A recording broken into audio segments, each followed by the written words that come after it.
नमस्कार मैत्रिणींनो. तर आज आपण वॅक्सबद्दल बोलू. बऱ्याचशा ठिकाणी असं सांगतात की तुम्हाला वॅक्स काढण्याची पद्धत जी आहे ती पाण्यामध्ये हात डीप करून तो वॅक्स हाताने त्या डब्यामधून काढतात आणि मग ते वॅक्स हीटरमध्ये टाकतात, जसं की आपल्याला ह्या व्हिडिओमध्ये दाखवत आहेत तसं. पण माझ्या मते ही एकदम अनप्रोफेशनल पद्धत आहे.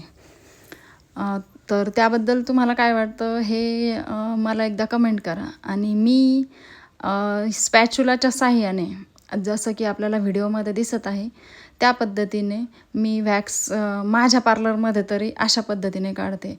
हां, मानलं थोडा वेळ लागतो किंवा समजा वॅक्स स्पॅच्युलाला चिटकतं असं सगळ्यांचं मत आहे. पण आपण जेव्हा वॅक्स आणि स्पॅच्युला वॅक्स हिटरमध्ये ठेवतो थोडा वेळ वॅक्स गरम होईपर्यंत, तोपर्यंत ते वॅक्स वितळून स्पॅच्युलापासून वेगळं होतं आणि नंतर तुम्ही ते स्वच्छ करून वापरू शकता.